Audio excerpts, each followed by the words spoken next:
식사를 하시고 나서 체했는지 모르겠습니다. 그 의도는 체하게 하게끔 한 게 아니고 전체를 다 한번 훑어야 되기 때문에. 그리고 이게 이전 과정에서 14년 11월에 개강한 과정보다 횟수가 모의고사 횟수가 한 번 더 많다 보니까 문제가 달라요. 그래서 어쨌든 여러분들은 더 타이트하게 한 거고요. 이거를 다 못 푼다고 해서 시험에 떨어지는 게 아닙니다. 이거를 지금 당장 다 풀 수 있는 사람은 강사분들 이해 빼고는 없어요. 알았죠? 네, 수험계에서는 강사분들 이해 빼고는 없습니다. 그리고 주제가 엄청납니다. 주제가. 그래서 거의 종합사례이기 때문에 이거를 다 풀면 시험에 패스하는 거죠. 그죠? 자, 부담 갖지 말고요.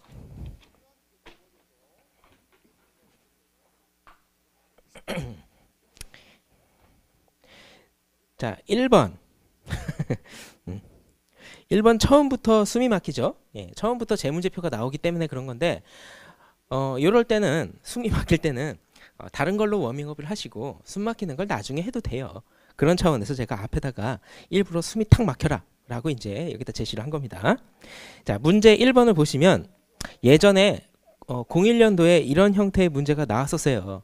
그래서 처음에 재무상태표, 그때 당시에 대차대조표겠죠. 재무상태표하고 손익계산서를 제시를 하고 자, 어떠한 왜곡 표시 위험이 있을 것인지 한번 추론해 볼래? 라는 것부터 시작을 해서 그럼 계정 담당 회계사는 어떻게 감사를 하게? 이렇게까지 디테일하게는 안 나왔지만 그 정도까지는 디테일하게는 안 나왔지만 장문의 형태로 제시를 하는 걸로 시험 문제 나왔었습니다.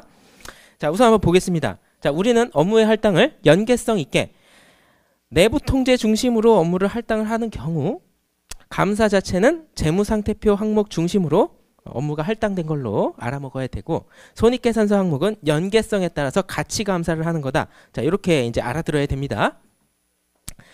자, 그러면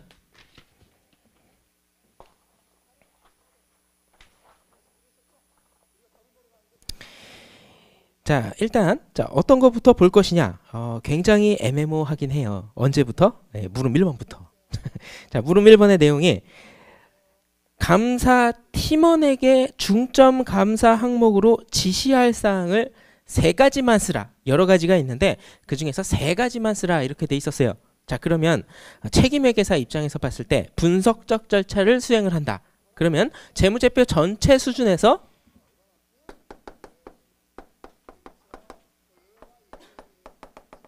과대계산 가능성과 과소계산 가능성에 대해서 주의 집중 먼저 해주면 되겠죠. 자, 그러면 재무제표가 제시가 된 게 재무상태표 손익계산서인데 이 중에서 현금은 이게 많이 변화가 됐는지 어쨌는지 모릅니다. 그리고 현금은 분석적 절차만으로 감사 종결 못하지요. 그죠? 그래서 추가적인 언급 없이 이거를 어떻게 해야 되겠다라는 건 처음부터 못해요. 이런 내용은 수업 시간에 얘기는 안 했습니다. 자, 그 다음에 매출채권. 자, 매출채권과 관련돼 있는 손익계산서는 가장 위에 항목이 뭐가 있어요? 매출액. 일단 직접적으로. 자, 그러면 매출채권이 X14년 대비 X15년에 비중이 몇 % 증가했습니까? 2배로 점프했죠. 증가율은 100%입니다. 자, 그런데 매출액의 증가 추이를 한번 볼게요. 매출액은 전년 대비 2X15년이 200만 원에서 180만 원에서 200만 원. 20만 원 나누기 180만 원 하면 10%보단 조금 더 증가했죠. 자, 매출액은 10%밖에 증가 안 한 것 같은데 매출 채권은 엄청나게 증가했습니다. 자, 그러면 이 부분과 관련해서 어떤 거를 이제 제시를 할 수가 있어요.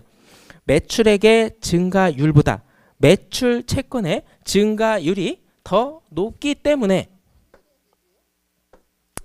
재무비율 언급을 해도 되겠지만 그런 거 언급 안 해도 상대적인 비중으로 봤을 때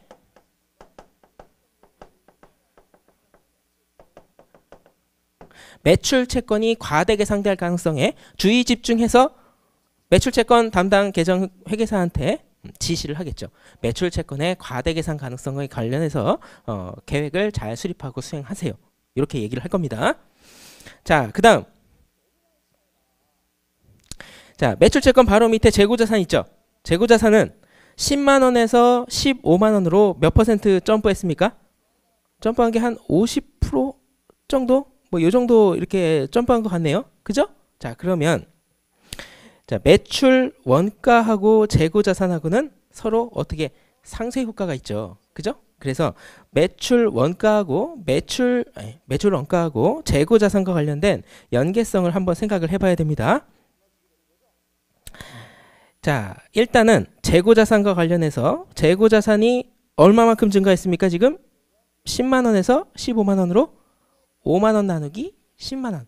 50% 증가했네. 자, 그러면 이것과 관련해서 같이 증가해줘야 되는 거는, 자, 재고 자산이 증가했으면 매입은 일단은 많겠죠. 매입은 손익계산서를 통해서 알 수 있어요? 모릅니다. 그러면 재고 자산이 올라갔으면 매출 원가는 매입 규모가 일정하다라고 한다면 떨어져야 되겠죠. 그죠? 일단 떨어져야 돼요. 자, 그런데 재고 자산이 같이 올라갔으면, 그리고 매출액도 같이 올라갔으면 매입 규모도 켜졌겠구나. 그럼 매출 원가도 사실은 같은 비중으로 올라가줘야 돼요. 그래서 회사의 영업 정책이 거의 비슷하기 때문에. 자, 그런데 해설을 보시면 매출 원가만 가지고서 언급을 해도 되겠지만 종합적으로 답을 쓴다면 제가 얘기했던 것처럼 재고 자산과 관련된 계정은 매출 원가만 있는 것도 아니고 매출액하고 매출 채권하고도 같이 관계가 있죠.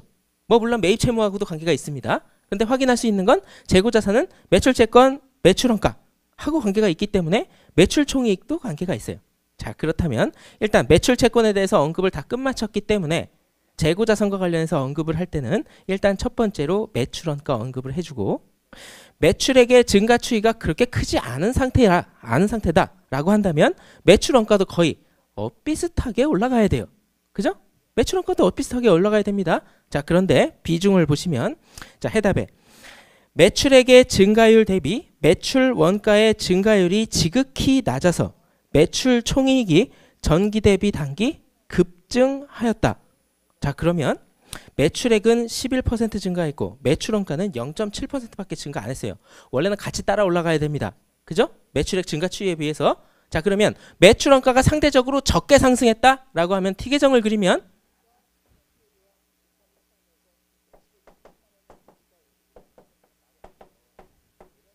0.7%면 거의 유지되는 거죠. 그죠? 재고 자산만 올라갔어요. 재고 자산만 올라갔습니다. 원래는 뭐까지 같이 올라가줘야 돼요. 원래 매출액이 증가하면 매출 원가도 같이 올라가줘야 됩니다. 그죠? 재고 자산에 거의 다 원가와 관련된 걸 그대로 남겨놨을 가능성이 있어요. 원가 대체를 안 하고. 그렇죠? 자, 이는 재고 자산의 급격한 증가와 관련이 높을 것으로 판단되기 때문에 재고 자산의 과대 계산 가능성을 중점적으로 확인해야 할 것이다. 이렇게 얘기를 한 겁니다. 자, 여러분들 답 쓸 때는 이걸 다 쓰기는 조금 곤란할 거예요. 그죠? 그 중에서 하나만 캐치해도 괜찮은데. 자, 일단 매출 채권이 먼저 나왔다. 그러면 분석을 할 때 얘가 일정한 수준을 유지를 하는 건지 아니면 증가하는 건지. 자, 그러면 매출액이 증가했으면 매출 원가도 같이 따라가서 올라가야 됩니다. 그죠? 왜냐하면 매출 원가 대비 매출액이라고 하는 거는 회사에 기술이 크게 급변하지 않는 이상은 안 변해요. 그죠? 제조 원가가 푹 떨어져야 되잖아요. 그 임팩트가 크게 있지 않은 이상은 거의 비슷하게 유지가 되어야 합니다. 그래서 매출 총 이익률이라고 하는 건 함부로 안 변합니다. 거의 일정해요. 매출액이 떨어져도 비슷하고 올라가도 비슷하고. 자, 그런데 여기에서 어땠어요? 매출액 증가 대비 매출 원가는 거의 제자리 걸음이죠. 얘는 어떻게 했는데? 얘는 많이 올라갔는데 상대적으로. 자, 그러면 T 계정을 그릴 때 매출 원가가 거의 비슷해요. 판매가 많았는데 좀 이상하네. 그죠? 재고 자산은 급증했어요. 아, 원래 이게 다 같이 올라가줘야 되는데 이 원가 대체 안 해버리고 이렇게 한 거 아니야? 이렇게 생각을 하는 겁니다.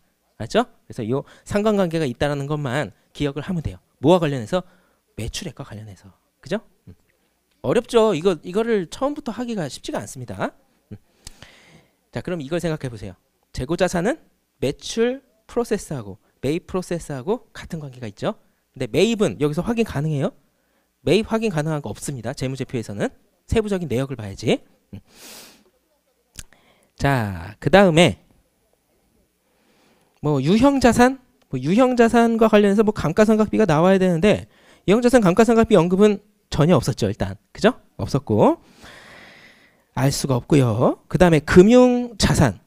자, 금융자산을 보시면 자, 포괄손익계산서에 금융자산하고 관련되어 있는 계정 과목은 금융수익. 그죠? 이자 수익이 들어갈 수가 있겠죠. 자, 그러면 금융수익과 금융자산 연계성이 있어야 되는데, 자, 금융자산은 몇 퍼센트 올라갔습니까? 10만 원에서 20만 원으로 올라갔네. 자, 그러면 특별한 언급이 없는 이상 이자를 발생시킨다, 투자 수익을 발생시킨다 라고 생각을 했을 때 얘가 100% 올라갔으면 금융수익도 거의 비슷한 비중으로 올라가야 됩니다. 금융수익은 몇 퍼센트 올라갔어요? 15,000에서 18,000으로 올라갔네. 그러면 3,000 나누기 15,000 이거 하면 몇 퍼센트입니까? 몇 퍼센트 안 되죠. 그죠? 20%? 뭐 이렇게 되나? 그 정도밖에 안 되는데 자산은 100%가 올라갔어요. 자, 자산이 급증했는데 금융수익은 조금밖에 안 올라갔어요. 상대적으로 뭐가 잘못됐을 가능성이 높습니까? 자산과 관련해서 자산의 과대계산 가능성이 있을 것 같다. 이렇게 추론할 수가 있습니다. 혹은 저 금융자산에 이자를 발생 안 시키는 것만 중점적으로 많이 발생하지 않았을까? 이렇게 생각할 수도 있어요. 자, 금융자산의 경우에는 이자를 발생시키는 채권 등이 있는가 하면 이자를 발생시키지 아니하는 지분 상품이 있을 수가 있죠. 그래서 만약에 요게 이제 보통은 이렇게 올라가면 얘도 같이 올라가줘야 되는데 얘가 조금밖에 안 변했어요. 그럼 위험은 낮을 것 같대. 그러면 추론할 수 있습니다. 자, 혹시 금융자산에 이자를 발생시키지 않은 게 많이 들어가서 저게 정상적인 모양은 아닐까? 이렇게 생각할 수도 있겠지만 일단 그러한 정보가 없기 때문에 자, 이자 수익 올라가는 거에 비해서 자산이 너무 많이 올라갔네. 이게 자산이 조금 더 상대적으로 더 많이 계상되지 않았을까? 이렇게 생각할 수 있어요. 이거. 자, 그다음에 무형자산. 자, 무형자산이 있기는 하지만 무형자산과 관련된 추가적인 정보가 아무것도 없죠. 얘기 못합니다. 자, 매입채무도 마찬가지고. 자, 그다음에 단기차입금, 장기차입금 보시면 X14년하고 X15년이 있죠. 자, 단기, 장기 다 합해야 됩니다. 합해서 비율 분석을 해야 돼요. 이유는 뭐냐면 단기차입금이든 장기차입금이든 이자를 발생시키기 때문에. 자, 그러면 단기차입금, 장기차입금 합해서 X14년에는 15만 원, X15년에는 40만 원. 이거 몇 퍼센트? 뭐 100%가 넘게 증가했죠. 굉장히 많이 증가했죠. 그런데 금융 비용 쪽을 보시면 금융 비용 10,000원에서 40,000원으로 올라갔는데 비율 자체를 조금 비교를 해봐야 돼요. 상대적으로. 자, 그러면 해답을 보시면 차입금도 엄청나게 올라가긴 했지만 차입금은 전기 대비 167% 증가했으나 금융 비용은 몇 프로 증가했어요? 300%.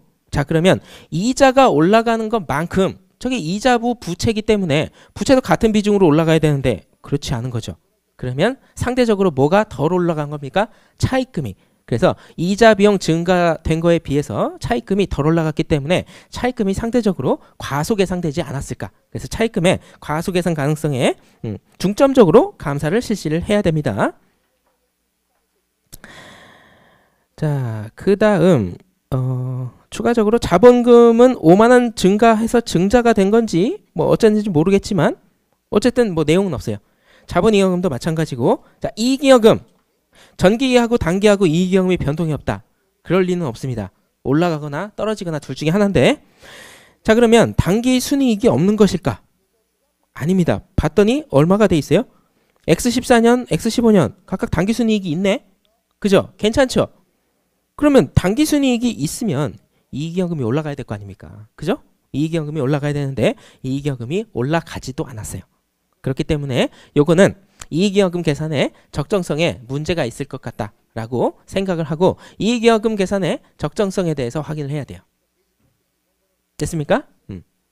자, 그 다음에 여기 해답에는 제시를 제가 안 했는데 법인세 비용은 합리적입니까?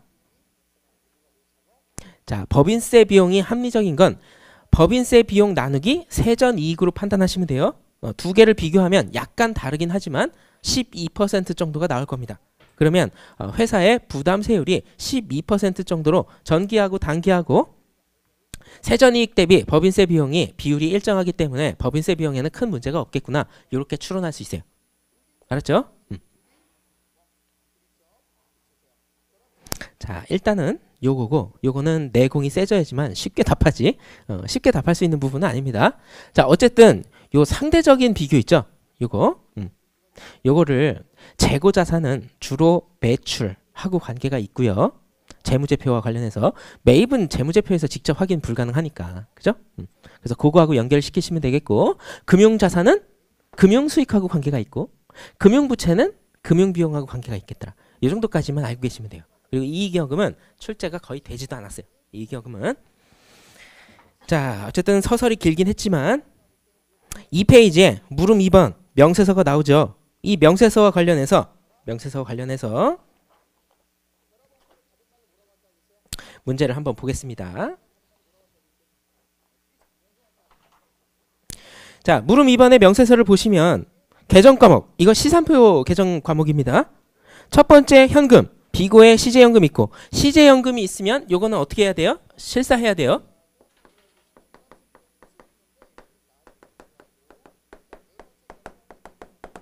그죠? 시제연금은 실사해야 되고, 자, 두 번째 보통예금, 당좌예금, 정기예금 1, 2. 자, 보통예금, 당좌예금, 정기예금은 금융기관에 조회를 해야 됩니다. 자, 요즘에는 방카슈랑스가 유행하기 때문에 은행, 보험사, 증권사, 기타의 펀드 등 여기에 예탁금이 있으면 그쪽에다가 조회서를 보내서 내용을 확인하면 됩니다. 자, 그런데 그 내용은 잔고만 확인하는 게 아니고 권리와 의무관계, 그 다음에 기타 등등의 조건 등 다 확인해야 되겠죠. 자, 일단은 현금은 시제연금 실사해야 되고, 보통예금은 조회서를 띄워가지고 내용을 확인해야 되고, 당좌예금 이것도 역시 조회서에 회신이 올 텐데 당좌개설 보증금이 100만 원이 포함이 되어 있죠. 그죠? 1,000원이니까 100만 원이 포함되어 있습니다. 당좌개설 보증금은 이거는 현금성 자산으로 봅니까? 인출이 바로 불가능하지요. 그래서 이건 금융상품으로 봅니다.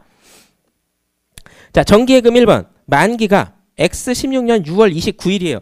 현재 결산일은 X15년 12월 31일인데 자, 그러면 1년 이내 만기가 도래하기 때문에 이거는 유동 항목에 해당하는 금융자산입니다. 자, 그 다음에 정기예금 2 만기는 X16년 4월 30일 정기예금 1보다는 짧지만 인출 제한이 언제까지 걸려 있어요? 후년도 6월 30일까지 1년이 넘는 기간에 해당하는 그 기간 동안 인출이 제한이 걸려 있다라고 한다면 이건 어떻게 장기금융상품으로 계정 분류해야 됩니다.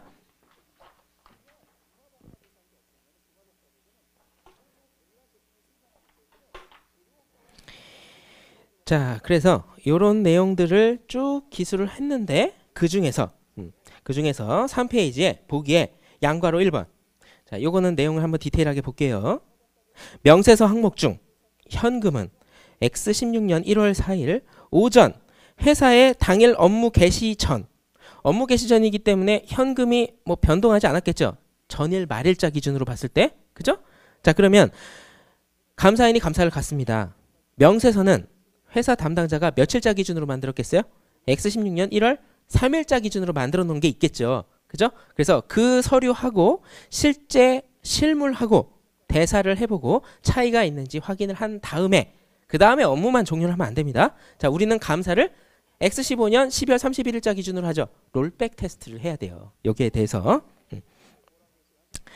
자, 종료 후 작성된 시제현금표와의 일치 여부를 확인하고 감사를 종결하면 절대로 안 됩니다. 자, 그래서 롤백 테스트도 해야 되고 그게 동그라미 1번이고 해답에 동그라미 2번 반드시 여러분들 누락하면 안 됩니다. 사인 받아야 돼요. 조서에 사인 받아야 됩니다. 물론 표준조서에 사인이 표현이 되어 있지만 긴장을 해서 사인을 받아야 되는지 뭘 해야 되는지 모르고 실사만 마치고 바로 그 자리를 도망가고 싶을 때가 가끔은 있을 거예요. 소심한 사람은. 그렇게 절대 안 됩니다. 자, 그 다음에 양괄호 2번. 자, 우리 시험에 많이 나왔었던 건데 뭐 이게 그렇게 대단한 건 아니지만 보통 예금 등 예탁금의 경우에 예치되어 있는 예탁금의 경우에 잔고 증명서만 확인을 하면 어떤 내용만 나오냐면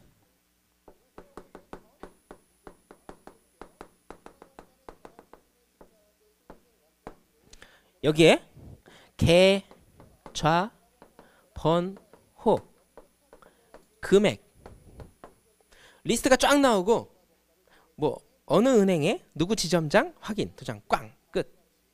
그러면 계좌번호하고 뭐만 나오는 거예요?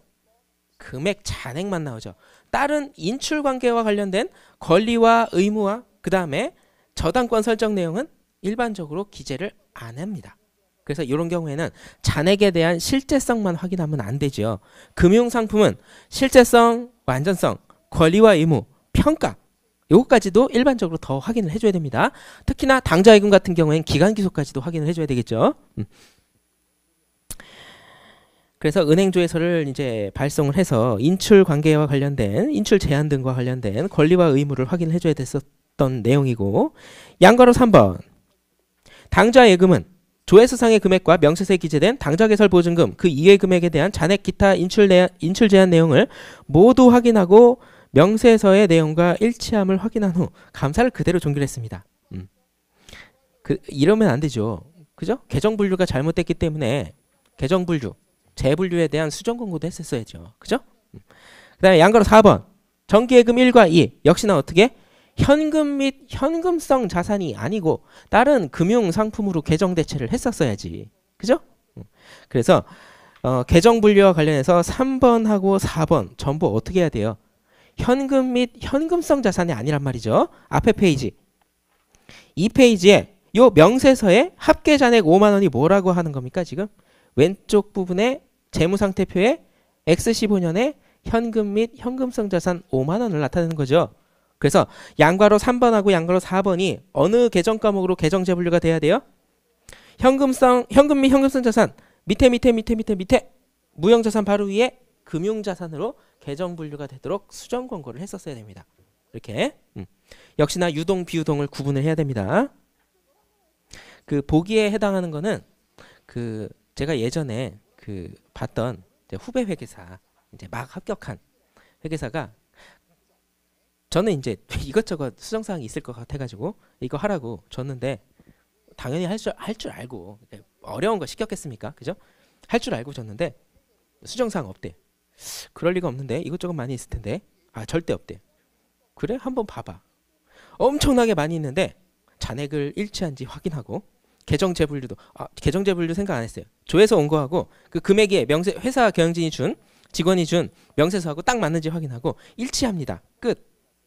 그래서 제가 뭐라 그랬냐면 다 했냐? 이렇게 얘기했습니다. 다 한 거 맞아? 아닌 것 같은데? 다 했습니다. 자신 있게 얘기하더라고요. 그래서 제가 다 작성을 하고 보여줬어요.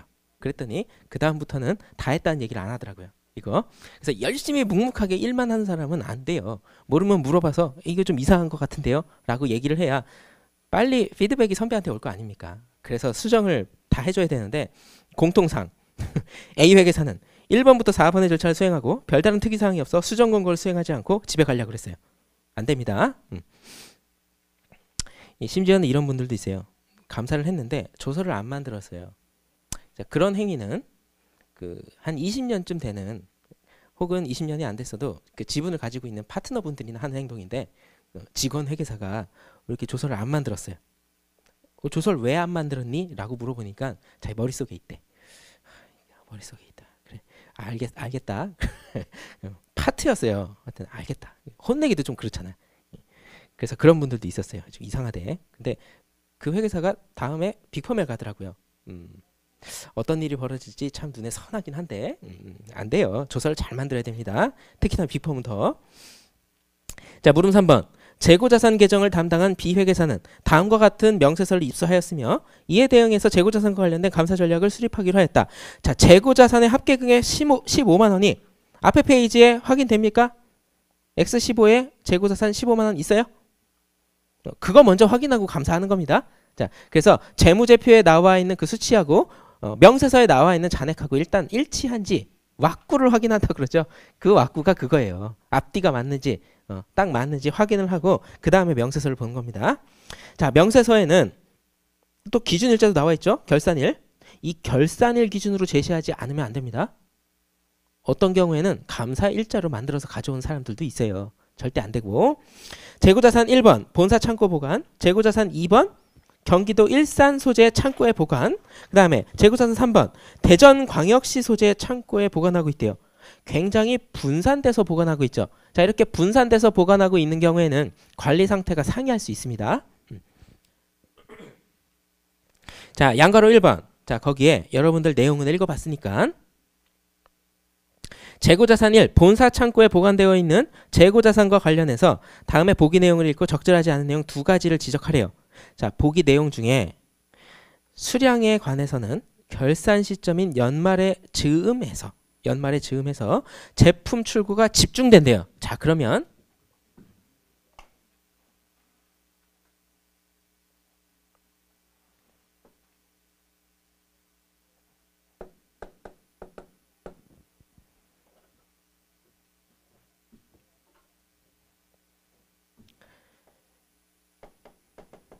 12월 1일이에요.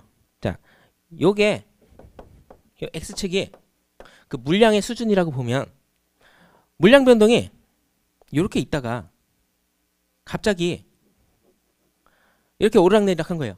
입고 출고가 굉장히 빈번해진 겁니다. 자, 그러면 여기에서부터 1월 1일부터 12월 1일자까지 전체 제품 출고 입고량의 물량 변동의 10%를 차지한다. 그런데 나머지 한 달 동안 90%가 물량 변동이 집중되어 있는 계절성이 굉장히 높은 그런 재고였다라고 한다면 내부 통제가 아무리 유효하더라도 이론적으로는 할 수는 있지만 이전에 12월 1일자 기준으로 내부 통제가 훌륭하기 때문에 그 전에 실증 절차를 수행한다. 좋습니다. 나머지 90% 물량은 어떻게 할래? 그죠? 잔여 기간에 대해서 물량 변동에 대해서 확신을 가질 수 있어야 됩니다. 자, 그러면 이거는 유효성을 생각을 한 건지 효율성을 생각한 건지 한번 봐야 돼요. 연말의 즈음에서 제품 출고가 집중되기 때문에 재고 실사의 효율성을 위한다라고 한다면, 자, 재고 자산은 유동 자산이죠. 기준 거래 검토보다는 항목이 상대적으로 적은 기말 시점 기준으로 감사를 하는 게 더 효율적입니다. 그죠? 효과성은 똑같아요. 효과성은 똑같은데 효율적이기 때문에 기준 거래 테스트보다는 어떻게? 기말에 존재하고 있는 재고 자산의 항목의 개수를 기준으로 해서 잔액 베이스로 감사를 하는 게 더 효율적이에요. 효과성은 어떤 방식이든 시간을 얼마를 들이든 달성할 수 있다 손 치더라도 12월 1일부터 12월 31일 연말의 즈음에서 물량 변동이 엄청나게 많다라고 한다면 효율성을 위해서 잔액을 중심으로 감사하는 게 더 효율적이에요. 알았죠? 재고 실사에 입회하였고 안 돼요. 12월 말일자를 기준으로 하는 게 더 효율적입니다. 실사에 입회한 결과 재고자산 수량에 대해서 만족해서 재무제표일 현재 재고자산 수량에 대해서는 추가적인 절차 없이 안 되지요. 어떻게 해야 돼요? 요 90% 물량 변동에 대해서 확신을 가질 수 있으려면 실증 절차를 보고기간 말 이전에 이행을 했기 때문에 롤포워드 테스트를 수행을 해야 되겠죠. 90% 물량에 대해서. 네, 이런 계획을 세우면 인차지 회계사가 그럴 겁니다. 할 수 있겠냐 이렇게. 그죠? 불가능하지요. 자, 그래서 그 두 가지 내용을 지적을 하는 게 일단 답이었었고, 자, 별도의 평가 절차 수행하지 않으면 안 돼요. 실사일부터 재무제표 1까지 다시 말해서 롤포워드 테스트를 수행을 했어야 되는데 그렇지 않았다라는 것까지 지적을 할 수 있으면 충분합니다. 효율성과 롤포워드 테스트. 어렵죠? 어려워요. 두 개를 다 지적하기보다 둘 중에 하나 정도는 지적할 수 있어야 되고 다 지적을 못했어도 괜찮아요. 양가로 2번. 자, 재고자산 계정을 담당한 B 회계사와 매출채권 계정을 담당한 C 회계사는, 자, 매출 프로세스는 C, 재고는 B. 자, 그러면 경기도 일산 소재의 창고에 보관 중인 재고자산 2, 그죠? 재고자산 2의 기간 귀속 테스트를 수행했대요. B 회계사는 재고, C 회사는 매출채권. 그러면 서로 협업에 의해서 중복된 감사 절차는 같이 할 수 있겠죠. 그죠? 자, 매출 채권의 기간 귀속 테스트 혹은 매출액의 기간 귀속 테스트는 재고 자산과 관련된 기간 귀속 테스트하고 맞물립니다. 다음에 보기를 읽고 적절치 않은 내용 두 가지를 답안 양식에 따라 3줄 이내로 지적하라. 그런데 답안 양식을 봤더니 기간 귀속 테스트의 성격, 기간 귀속 테스트의 범위, 기간 귀속 테스트를 수행할 때 이 성격과 관련된 거는 지금 구체적으로 어떤 계획을 수립한 겁니까? 기간 귀속 테스트를 하겠다. 그죠? 문서 조사 중심으로 하겠죠. 그럼 기간 귀속 테스트를 수행하겠다. 성격은 어떤 방법을 채택하겠다. 뭐를 보겠다. 감사 계획하고 관련 있는 거고, 범위는 수량이죠. 문서를 몇 개를 보겠다. 거래처를 몇 개를 선정해서 보겠다. 이런 내용하고 관계가 있는 겁니다. 자, 매출 거래와 관련해서 적절한 표본 규모 50개. 자, 시험 문제에서 앞에서 적절하다는 수식어 요게 붙었으면 전체적인 수량 50개에 대해서는 딴지를 걸면 안 됩니다. 50개 중 보고기간 종료일 이전에 인식된 매출 거래에 대해서 35건의 선적 서류를 확인하였고, 보고기간 종료일 이후 인식된 매출 거래에 대해서는 15건의 선적 서류를 확인하였다. 원칙적으로 내부 통제가 변동이 없으면 특정 시점 기준으로 앞뒤로 동일한 규모로 봐야 됩니다. 요게 뭐와 관련되어 있는 거예요? 개수와 관련된 범위. 알았죠? 범위 지적하는 거. 자, 그 다음. 그 사유는 매출액의 과대 계상 위험이 감사 목적상 더 중요하기 때문에 보고기간 종료일 이전 거래 내역에 보다 많은 테스트를 수행했기 때문이다 라고 해서 여러분들을 현혹시키려고 하는 그런 지문이 출제된 게 있습니다. 자, 회사의 매출은 선적지 인도 기준, 도착지 인도 기준이 혼재되어 있으면 기간 귀속 테스트를 수행하는 그 계획과 관련해서 어떤 거래처는 선적지 인도 조건이기 때문에 선적 서류를 봐야 되고, 그 다음에 도착지 인도 기준과 관련된 거래처는 뭘 봐야 돼요? 고객의 인수증. 그죠? 그래서 조건에 따라서 상이한 감사 증거를 입수를 해야 되는데 그런 게 없었어요. 그런 내용이. 그래서 기간 귀속 테스트의 성격은 감사의 계획과 그 다음에 감사 증거를 뭐를 입수를 할 것인지 그거에 대한 언급이 있어야 되고, 범위는 개수를 도대체 재무제표일 전후로 해서 몇 개씩 할당을 해줘야 되느냐, 이거에 대한 언급만 있으면 됩니다. 어려워요 여기도. 이거 제대로 아시는 분이 아마 없을 겁니다. 수험생들 중에. 자, 양괄호 3번. 자, 비회계사는 실사 현장 답사 중 재고 실사표는 부착되어 있으나, 왠지 예전에 한번 본 것 같죠? 연습서에서.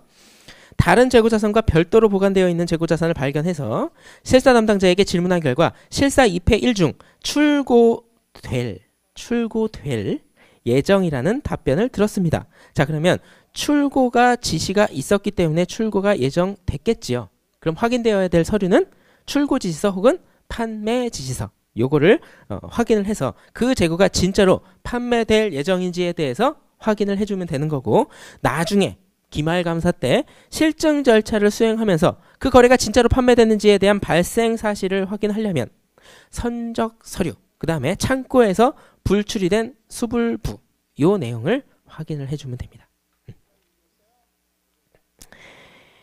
자, 물음 4번. 물음 4번이 이제 유형자산이죠. 그죠? 유형자산. 유형자산 계정을 담당한 D회계사는 유형자산과 관련된 내부통제 테스트 결과 유효하다고 결정했습니다. 관련된 내부통제가 괜찮습니다. 그러면 유의적인 위험이라고 한다면, 만약 유의적인 위험인데 내부통제가 괜찮아요.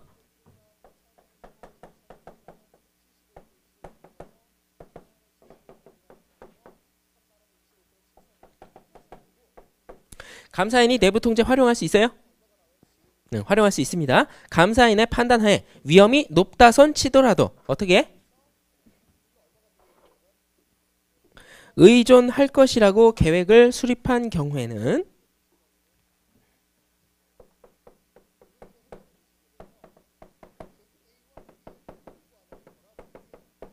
활용이 가능하죠. 내부통제가. 그래서 내부통제 테스트를 수행할 수가 있고, 그 다음에 실증 절차는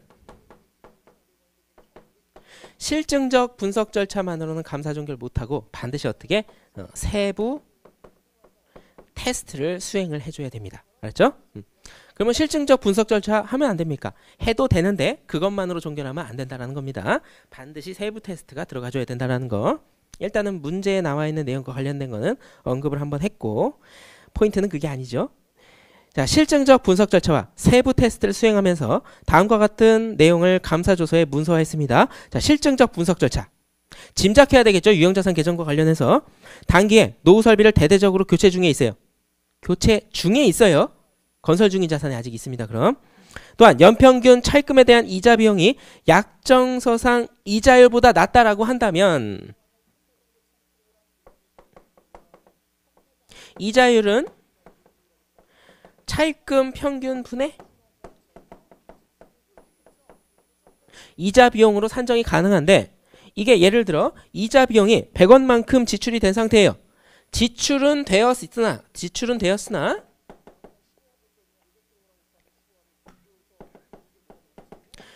손익계산서에 그대로 반영된 건 50이고 건설 중인 상태, 다시 말해서 재무상태표에 배분이 된 게 50이다 라고 한다면 차입금이 1,000원이라고 했을 때 손익계산서에 나와 있는 거하고 이 차입금 평균하고 비중을 계산을 하면 5%가 나와요. 원래 차입 약정서상에는 10%인데 그래서 자본화가 이루어지면 차입 약정서상의 이자율보다 낮게 산정이 됩니다. 그죠? 요거 상당히 낮은 것을 발견하였다. 회사의 자금 조달 및 상환과 관련된 내부 통제는 유효한 것으로 판단하였다. 자, 내부 통제가 괜찮으면 손익계산서에 계산된 이자 비용 믿을 수 있어요? 믿을 수 있어요. 차입금과 관련된 회사의 차입금 제시 내역 인정할 수 있어요? 인정할 수 있습니다. 그렇기 때문에 이거 이외에 다른 거는 이 관계 이외에 다른 거는 의구심을 가지지 말라는 차원에서 단서를 다룬 겁니다. 이거는 기출문제에서도 이렇게 나왔었어요. 기출문제에서도 자 세부 테스트. 자 일단 건설 중인 자산과 관련해서 검토 내역을 테스트를 해줘야 되겠죠. 세부 테스트 내용 한번 보겠습니다. 단기 중 신규로 취득한 건물에 대해서 자 위에 나와 있는 건 교체 중에 있기 때문에 건설 중인 자산 개정 과목도 있습니다. 건설 중인 자산 개정 과목과 관련해서 실증적 분석 절차만 제시를 하고 나머지는 신규로 취득한 건물에 대해서만 언급을 있죠. 자 그러면 여러분들이 답을 쓸 때 제가 해답에 모범 답안으로 제시한 것 이외에 제가 보충으로 기재를 한 내용도 추가적으로 언급 더 가능합니다. 자 실증적 분석 절차에서는 이런 관계를 해서 건설 중인 자산과 관련해서 자본화 금융비용을 추론을 하였는데 세부 테스트에는 신규로 취득한 물건에 대해서만 테스트를 수행했기 때문에 실증적 분석 절차와 세부 테스트 간의 연계성에 따라서 자본화 금융비용을 검토를 하는 그 내역이 누락이 되었다라고 얘기를 해도 답이 됩니다. 알죠? 실증적 분석 절차는 뭐만 했어요 지금? 건설 중인 자산과 관련된 내용만 있었죠. 그런데 세부 테스트에는 그 내용이 들어있어요? 안 들어있어요? 들어있어요? 안 들어있어요? 3번 가지고서 얘기할 수도 있습니다. 그렇지만 여기에 서두에 뭐라고 돼 있어요? 단기에 신규로 취득한 건물. 그죠? 그래서 건설 중인 자산하고는 별개의 내용입니다. 이거는 자 단기 중 신규로 취득한 건물에 대해서 다음과 같은 절차를 수행했습니다. 동그라미 1번 부동산 매매 계약서 및 실물 확인. 뭐와 관련 있어요? 어떤 경영지 주장? 발생 사실과 실제성. 그죠? 발생 사실과 실제성. 예, 기억해야 됩니다. 2번. 자, 그다음 2번. 취득원가 및 감가상각비의 적정성 확인. 취득원가의 정확성. 감가상각비의 배분. 3번.